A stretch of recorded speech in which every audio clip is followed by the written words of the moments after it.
கதாநாயகனாக படங்களில் நடித்த மாதம்பட்டி ரங்கராஜ் விஜய் டிவியில் ஒளிபரப்பான குக் வித் கோமாளி நிகழ்ச்சியில் நடுவராக பங்கேற்றார். அதோடு அரசியலில் முக்கிய புள்ளிகள் மற்றும் சினிமா பிரபலங்களின் வீட்டு விழாக்களில் மாதம்பட்டி ரங்கராஜ் சமையல்தான் இடம்பெறும். மிகவும் செல்வாக்குள்ள இவரை ஒரே நாளில் டேமேஜ் செய்தது ஒரு போஸ்ட் தான். அதாவது மாதம்பட்டி ரங்கராஜின் ஆடை வடிவமைப்பாளரான ஜாய் கிறிசில்டா தனது சமூக வலைதள பக்கத்தில் பதிவு ஒன்று போட்டிருந்தார். அதாவது கல்யாண கோலத்தில் ரங்கராஜுடன் இருக்கும் புகைப்படத்தை வெளியிட்டுள்ளார். அது மட்டுமல்லாமல் 2025 குழந்தை பிறக்க உள்ளதாகவும் தற்போது 6 மாதம் கர்ப்பமாக இருப்பதாகவும் அவர் போட்ட பதிவு காட்டுத்தீயை பரவியது.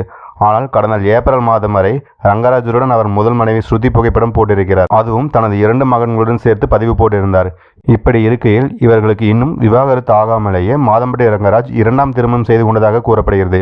குறிப்பாக ஸ்ருதி வழக்கறிஞராக இருந்து வருகிறார். இப்படி இருக்கையில் வழக்கறிஞராக இருக்கும் மனைவியை ரங்கராஜ் ஏமாற்றி விட்டாரா என்று விமர்சனங்கள் எழுந்து வருகிறது. மேலும் 2ஆம் திருமணம் குறித்து ரங்கராஜ் தனது சமூக வலைதளத்தில் தற்போது வரை எந்த பதிவும் போடவில்லை.